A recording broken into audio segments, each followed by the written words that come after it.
Hello, Juan. Welcome to That Will Never Work. I'm excited to chat with you, and I gather that you're in Spain right now. Is that correct? Yes, Marc, that's correct. Well, thanks so much for staying up late for me. What I'd love to do is start off by maybe having you briefly explain a little bit about what the problem you're trying to solve is and the approach you're taking to solve it. And then we'll go from there. Okay, awesome. So first of all, thanks for the opportunity of being here. I'm a big fan of the podcast, so really excited to speak with you. So basically, let me take you back to 2019 when we started the company. I'm going to try to be really quick through the whole series. So, well, you're going to have to, because otherwise I'm going to cut you off like nobody's business. I'm sure you will. I started working full-time on Cooksta, which is a consulting firm that we started in January 2019, and it's focused on improving the way teams work. We started with one client in January 2019, and by September, we were working with two big Spanish corporations, helping them become more efficient. And that's when my two co-founders joined full-time with me. We had quite a really good 2019 and the beginning of 2020. We grew up to 5 people in the team. And then in March 2020, COVID hit. And every project we had was put on hold. Every revenue that we were making was stopped.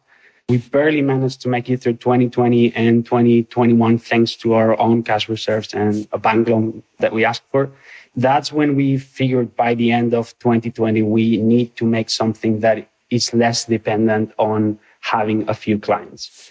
And we saw a big gap in the consulting services for small and medium enterprises since they don't spend money as freely as big corporations, but they are also under a lot of pressure to be more efficient and to improve the way they work. So that's when we came up with the idea of the True Efficiency Program.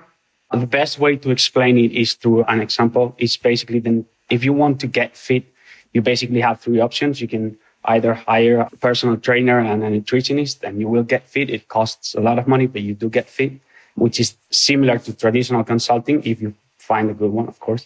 You can also go on the internet and start searching for ways to get fit. And you will probably either get bored in a way because there's too much information or you will hurt yourself. Since a few years back, you have the ability with all these new applications that they test you and they gather some of your personal information like your height, your weight, and all that stuff. And they give you a personalized plan to improve your fitness levels. So basically what we did was try to copy that model and do that for the team efficiency. So what we do is we make you a test. We measure 9 different efficiency dimensions. And with that test, we offer each of the employees of the company a personalized training plan in order to help them become more efficient and improve the way they work. So basically now we have 2 lines of services, the True Efficiency Program, and we also have the old corporate consulting services, which we try to simplify. But basically what we do there is work with teams on their day-to-day basis to improve their performance, build in-company innovation hubs, and offer what we call the experimentation as a service, where we help corporate teams design and execute measurable experiments. And I think that's it. Wow, that's pretty confusing, at least to me. So let me just say it back to you and see if I've got this right. So to start, the problem you solve is companies who are trying to become more efficiency and more innovative. Mm-hmm. And when you do the individualized consulting, you would go in and be essentially like any business consultant, trying to figure out ways to make them more efficient or more innovative. Yes. And were the methods you were using novel? Were the methods you've come up with unique? Not especially. We just gather a bunch of the best practices and things that had worked for us in our previous lives, because we had this problem when we were working on our previous companies. And we saw that in the clients that we worked with, that they didn't know the best practices on how to become more efficient. So basically, it was like a traditional consultancy. Which, if I heard you correctly, was called the True Efficiency Program. Yes, you heard correct. Is this an app? Is this a standalone technology?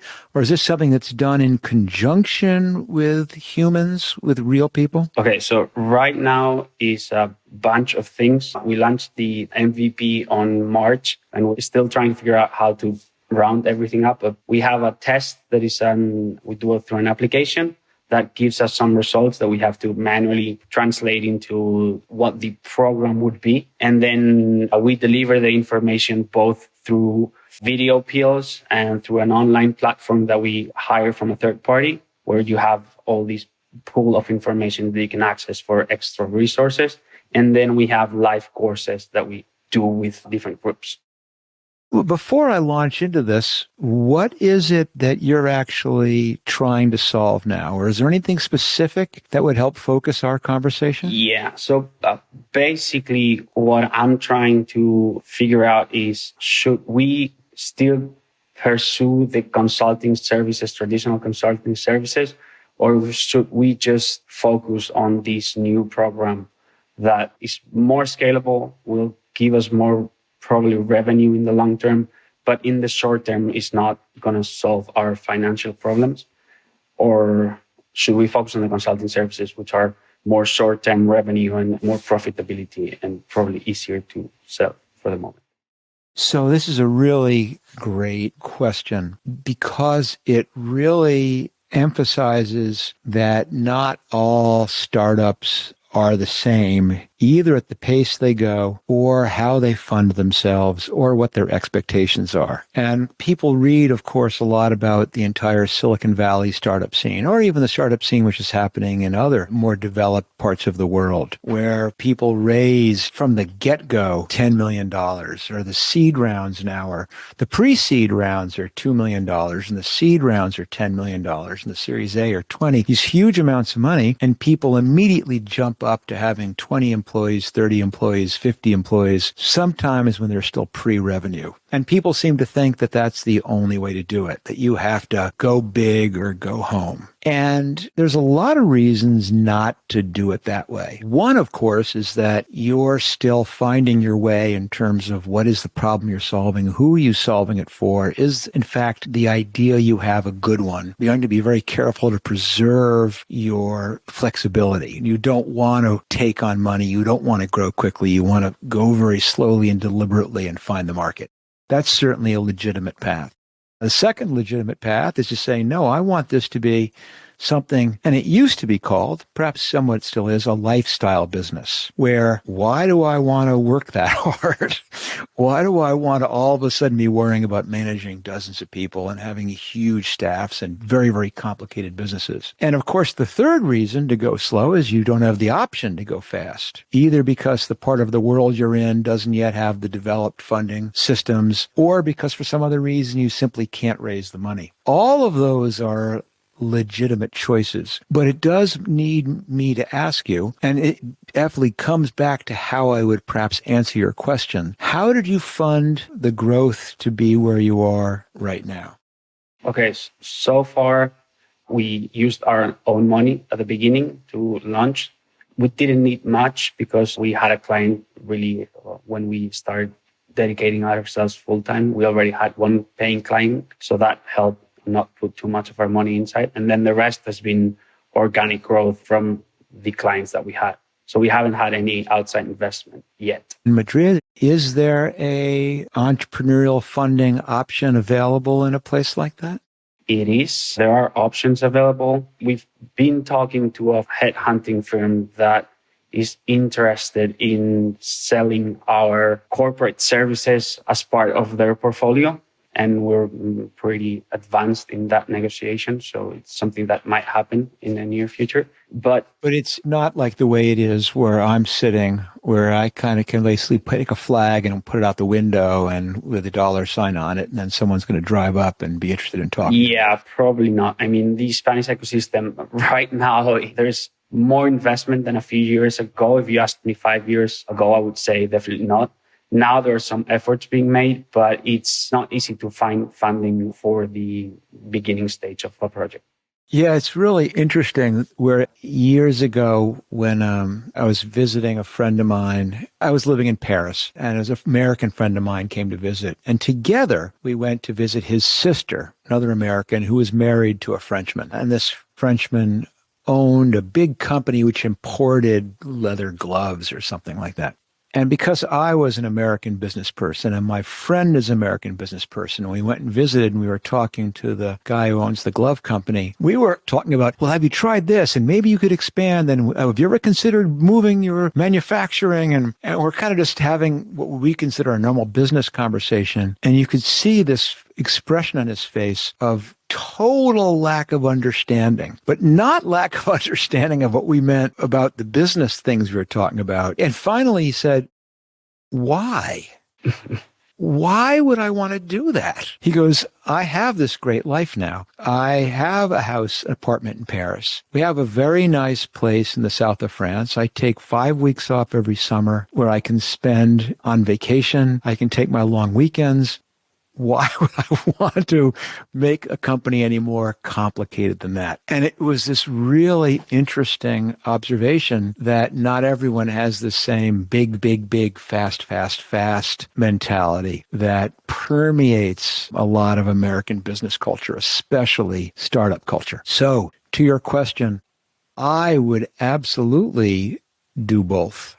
The reason I would do both is you have got a great gig here.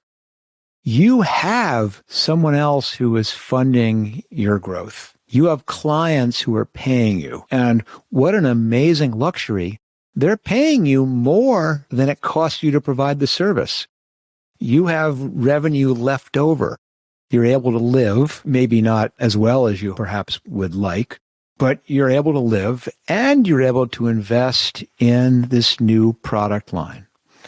And my general feeling is in seeing that is if it ain't broke, don't fix it. Now, you mentioned before that you had listened to the podcast before. And so you've probably heard me hammering on some poor, unfortunate entrepreneur about their pitiful lack of focus, where I was saying, how crazy are you that you're trying to do two things? It's hard enough to do one thing. You should be taking all of your effort and putting it into that one thing and getting that one thing right. Well, as a wise man once told me, rules are for fools. And what that means is you have to look at the circumstances. Because I look at the opposite. And if I gave you the advice and said, oh my gosh, you should drop your traditional services because they're short-term revenue and they're less scalable, and you should invest everything into your true efficiency program, that might allow you to make the true efficiency program better. It might allow you to get to scalability faster. But wow, is that scary, which is that it puts a timeline on you. You have got to do it quickly. You've got to convert it to a point where it's cash flow positive, probably before it's ready to go cash flow positive.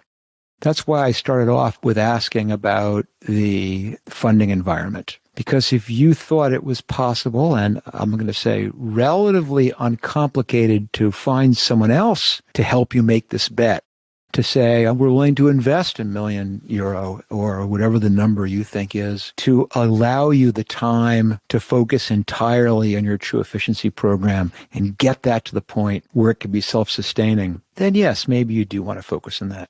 But I think where you are right now feels good. I think finding someone to fund you is going to be different. You already have a traditional services business that is working. People are willing to pay you for it. The things you're continuing to learn about how to make companies more efficient and innovative is probably continuing to inform your development of the true efficiency program. And I think what you're doing is exactly right.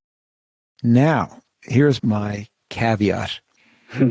It's very easy when you are funding your business with consulting services, and you're not the first person to do this. As you can imagine, a lot of engineer-founded organizations, the engineer can certainly make a lot of money on the side. And so it's not unusual at all for the person to say, I'm going to fund my company by doing consulting contract services to fund my true passion. What's dangerous is that if you let that drag you completely away from what you're working on. which is you have to kind of look yourself and your partners in the eyes and say, what is our true North Star here? What do we think is the long-term objective? And I would agree with you that I think your true efficiency program is the right long-term objective because of the fact of how scalable it can be, that once you have the right software, the amount of customers you take on is almost infinite without requiring tremendous growth in capital or personnel the way it is in the non-scalable traditional services business. So continue to do the traditional services business, but remind yourself you're doing it purely to keep growing the digital side of your business, which means it gives you a filtering system to decide what makes a good client on the traditional services side. And again, you have to answer that yourself, but off the top of my head, it feels like what makes a good client is someone who is not asking for a lot of specific, strange, off-topic things. They're not people who want more and more and more of your time, who start off on a 20-hour per week, and pretty soon it's 40 hours a week, then it's 80, then it's 100, and then pretty soon you guys can't breathe. It's probably someone for whom the things they want you to help with are the most closely aligned with the things that True Efficiency program. And then I'll add one more. It would be wonderful for you to be able to use these existing traditional services customers as your beta sites for True Efficiency. And so to the degree that people are willing and able and appropriate to use the digital in a blended model, that's kind of a win-win across the board.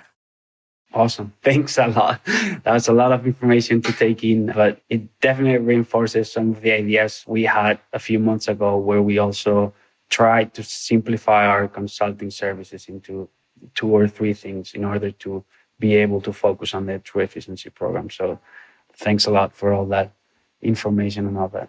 You're truly welcome, and I'm really glad that we had a chance to chat about this, because I think a lot of people are struggling with what you are trying to decide, which is there is this pressure. I've heard every possible reason for why people don't get started, and probably reason number 1, besides I'm scared, reason number 2 is I would need to raise money. And my answer always is no, you don't. And you've just demonstrated one other way you can break that impasse, which is by doing something on the side which funds your work on what your passion project is. And the fact that you're starting from that point is a good one. Or as I always say, don't quit your day job, especially if it's not completely getting in the way. At some point, hopefully, listen, we'll have to chat in 6 months or 12 months. And at some point, I'm going to hope you're going to wean your way off, back yourself away from how much time you're putting into your traditional services business so that you can be investing more and more into the scalability of the True Efficiency program. But let's hope you get to it sooner rather than later. Do you think you're going to have a hard time convincing your partners to do this? No, I think we're pretty aligned. My biggest concern right now is how to convince them on where to invest the little resources that we have in the efficiency program. Because, you can either invest it in the scalability of the product, so try to hire some developers, move it from the MVP into an actual thing put together that works, or keep improving the quality of the content. And I lean more towards improving the quality of the content because that's what's going to make the product valuable. And I think my colleagues lead more into making it more scalable. Ooh, that's a good one. Of course, the answer is you have to do both, but you're really struggling with what's the ratio here. Yeah, that's a good one. Well, I'm going to leave you and your partners to solve that. You're not going to get that much out of it today. Everything you said was incredible, and it made so much sense and helped try to calm my inner struggles. So thanks a lot for your time and for the conversation and everything. Oh, I'm so happy to have chatted with you, Juan, and I do wish you all the best. And another great reason I'm glad we talked to you is just because people need to know that you can really start companies any place in the world, and that if people think they have to move to Silicon Valley or live in the United States or live in some other, you're proving them wrong. So good luck with everything you're doing, and tell your partners that I say they should listen to you. There's I will tell them that. I don't know if they listen to me, but I will tell them that. And if you ever find yourself in Spain and need a tour around Madrid, let me know and I'll be more than happy to show you around and take you to nice places. Ooh, there's a deal. Okay. Well, thanks, Juan. All right. Thanks a lot, Mark.